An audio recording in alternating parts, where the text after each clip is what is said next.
one of the most famous ferries in the world. Passengers are advised that face coverings must be worn at all times and in all areas whilst on the Mersey Ferry, links-bound passenger bridges and terminal. Please respect social distancing during the cruise, and we ask you to pay attention to the emergency procedure notices displayed around the vessel. In the unlikely event of an emergency, you will hear 7 short blasts followed by 1 command blast on the whistle. If you hear the signal, please make your way to the life jacket assembly points, following the assembly station direction signs displayed. The crew will be on hand to give instructions and advice. Please note that smoking, including the use of e-cigarettes, is not permitted on any part of the vessel. And for your own safety, we also ask you not to stand on the seats or sit on the ship's rails. We ask cyclists to remind that passengers have left the vessel. And for all school parties, please make yourselves known to a member of the deck crew. Please be aware that in low tide, the links-bound passenger bridges will be at a steep angle. This time of day is called low water. You may have difficulty if you have reduced mobility, so please ask for help if required and take care. Photography and filming may take place during this cruise and may be used for the purpose of promoting Mersey Ferries online, in print and on social media. Please remember that you must wear a face covering and respect social distancing during the cruise.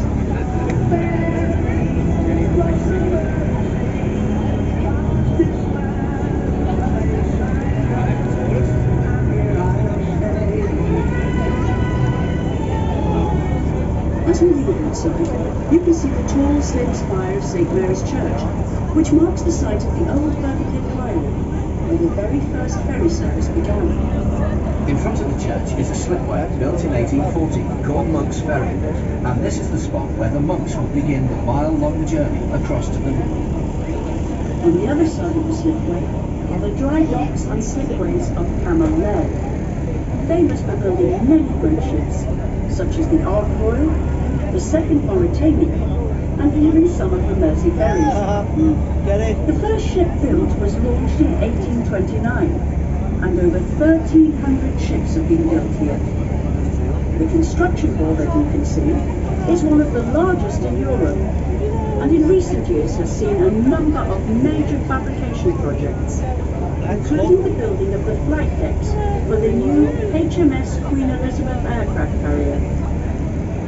In January 2021, Camel Laird secured a 4-year contract with Powell, one of the UK's largest ferry operators, for the annual maintenance and dry docking of the 5 largest vessels in its fleet. Each vessel will dock at Camel Laird each year. In April 2014, the British government authorised the procurement by the British Antarctic Survey of a Royal Research Ship at an estimated cost of £200 million. In 2015, Camel Laird won the construction contract, and it was the largest commercial shipbuilding project in the country for 30 years.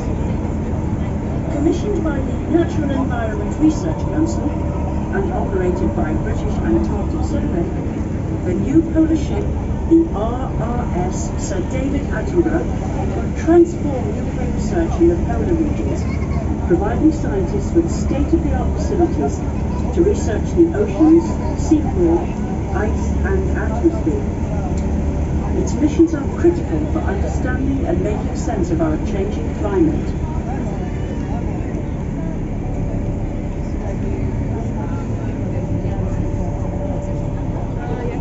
We're now passing Tranmere Beach, which is where many great ships came to be broken up, including the Great Eastern, designed by Isambard King of Brunel, and one of the biggest ships ever to be built. She carried over 3,000 passengers in luxury, as well as 6,000 tons of cargo. She had an amazing history. She laid the first Atlantic telephone cable, killed her first captain, and had 4 mutinies. She had 5 funnels, and her 6 masts were named after the days of the week, Monday to Saturday. The 4th mast, Thursday, became the flagpole of Liverpool Football Club at Anfield. Even as she was being broken up, she held a surprise. the skeleton of a worker was found who must have been trapped in her hull when she was being built. The long piers with the big gantry cranes on the river are part of the Tranmere oil terminal, which can handle tankers weighing up to 300,000 tonnes. More than 10 million tonnes of oil are discharged here every year, and then pumped 10 miles upriver to the oil refinery at Stanwell, the second largest refinery in England. We are now off Rock Ferry, which from the early 1820s became a popular residential area for Liverpool businessmen who took advantage of the ferry services to move home to the Wirral. Many made their homes in the newly built prestigious houses in the privately owned Rock Park fronting the river. As the century progressed, an esplanade was built linking Rock Ferry to New Ferry, and the area developed into a day tripper resort. The American novelist and short story writer Nathaniel Hawthorne lived at Rock Park for 4 years during the 1850s, whilst working as the American consul in Liverpool. An extract from his diary reads, "At Rock Ferry there was a great throng forming a scene not unlike the 4th of July. There were bands with music and bands, and a small procession after them, and a school of charity children enjoying the festival. And there was a club of respectable persons playing at bowls on the bowling green of the hotel, and there were children and infants riding on donkeys at a penny a ride." The hotel to which Hawthorne refers was the Royal Rock, a popular destination for ferry passengers who took a trip to Rock Ferry to enjoy a drink, a game of bowls, or a walk on the esplanade. In the late 1930s, a layer of mud began to wash over the sandy beach, and in 1939 the ferry service was discontinued. The area gradually deteriorated, and the old pier was replaced by a jetty connected with Tranmere oil terminal, parts of which can still be seen. Eventually, the Royal Rock Hotel was demolished. Further ahead, the large green area is Port Sunlight Riverfront, opened in 2014 and built on a former landfill site. Its many footpaths meander through wildflower meadows and trees, and there are stunning views over the lake. Even further ahead are the eastern locks into the Manchester Ship Canal. Manchester, a city that was at the centre of the North's Industrial Revolution, was provided with a vital passage to the rest of the world when the canal was opened in 1894. It carried imports of raw cotton to the heart of the Lancashire cotton industry, some 35 miles away. By 1955, the canal was carrying over 18 million tonnes of goods every year.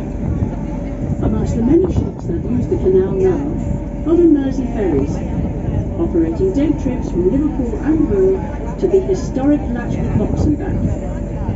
The cruise gives passengers the opportunity to experience a round trip in the same day. Cruises operate on selected dates during the summer months. Please check the Mersey Ferries website for details. If you look over towards Liverpool, you get a fine view of Liverpool's 2 cathedrals and the Museum of Liverpool. The museum is the largest newly built national museum in the UK for over 100 years. The story of Liverpool is told through displays, drawn from exhibits related to the city from National Museum Liverpool's entire collection. Visitors can explore how the port, its people, and their creative and sporting history have shaped the city. The red sandstone Anglican Cathedral, designed by Sir Giles Gilbert Scott when he was only 23, took 74 years to build and is the largest Anglican cathedral in the world. To the left, the delicate spires of the Metropolitan Catholic Cathedral of Christ the King top an enormous and beautiful stained glass lantern, which during the day projects a vivid display of light radiating throughout its interior. On the river, ships are guided by the red and green buoys which mark the deep water channel. These buoys follow the international maritime system. Red is kept on the left or port, and green on the right or starboard.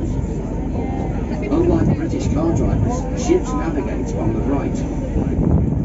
The black and yellow buoy warns against the Buckington sandbank, which stretches right below the water as far as Pier landing stage.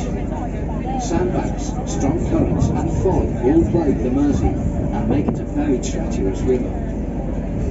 The Liverpool South docks stretching in front of us are no longer used as commercial docks, but were once a forest of masts filled with ships from all corners of the world, including those of the Elder Dempster line, known as the monkey boats, because they carried monkeys instead of ships' cats.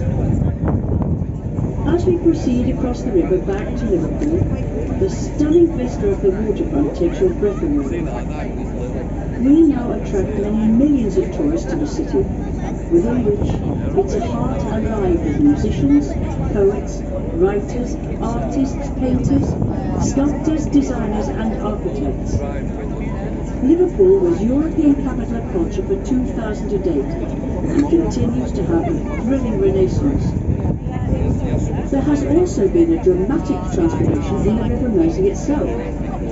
It has recovered from being one of the most polluted rivers in Europe in the 1980s to become a haven for fish and wildlife and a focus for regeneration along the waterfront.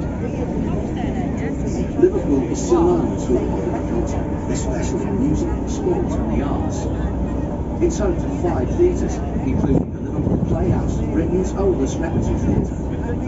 It is also the home of Aintree Racecourse, famous for the world's greatest steeplechase, the Crown Jewel. And in recent years, the city has become popular with film companies looking for dramatic buildings and locations. Not surprising, because Liverpool contains more than 2,500 listed buildings, more than any city apart from London. It has more public sculpture than any UK city aside from Westminster, and it has more Georgian buildings than Bath.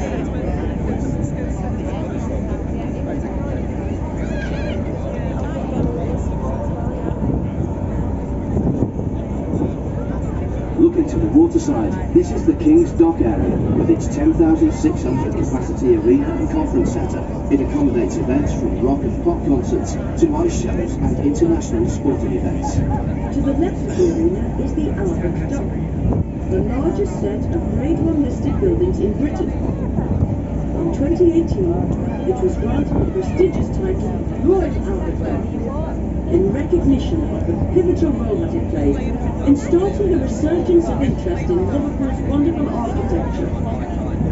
Threatened with demolition for years, it was restored in the 1980s, and the Royal Albert Dock has become one of the country's favourite tourist attractions. The large white and glass construction that you can see behind and to the left of the Albert Dock is one side of Liverpool One, an innovative £950 million urban regeneration project that has transformed the heart of Liverpool city centre. This development, covering 42 acres and utilising the existing Liverpool streets, is home to the very best retail brands, residential and leisure facilities. To the left are the beautiful buildings known as the Three Graces, which together form one of the most majestic and famous waterfronts in the world. On the right of these is the Port of Liverpool building, with its impressive copper dome. Opened in 1908, the design came from a rejected competition entry for the Liverpool building. In the middle stands the Cunard building. Built in 1914, the building was designed in the style of a 16th century Italian palace, and was once the offices of the famous shipping line owned by Samuel Cunard, who operated the first regular transatlantic lines between Liverpool and New York in 1840. Other famous shipping companies followed, such as the White Star Line, owner of the Titanic, and the Blue Star Line. Their magnificent line is birthed along the famous Prince's Landing Stage, which was for many years the longest floating landing stage in the world.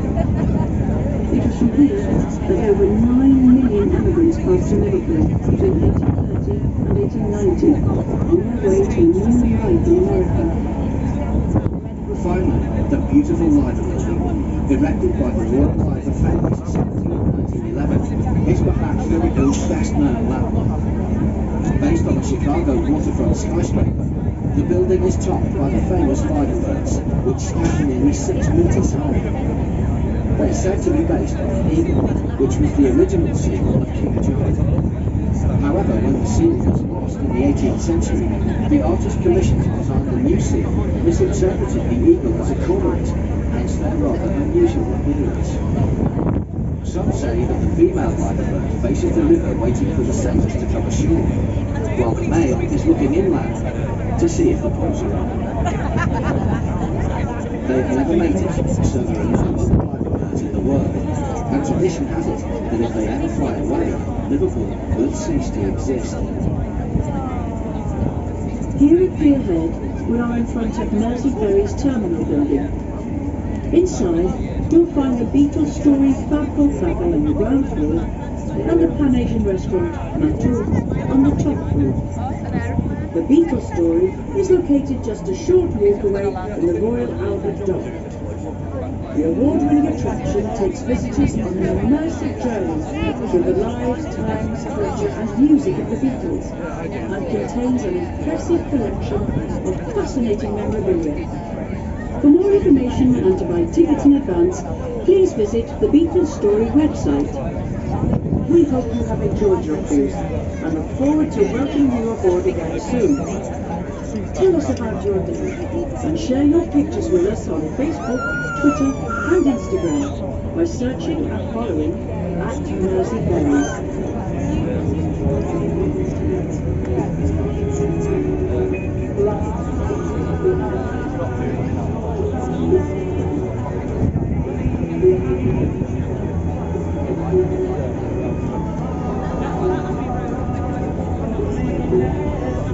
Let's take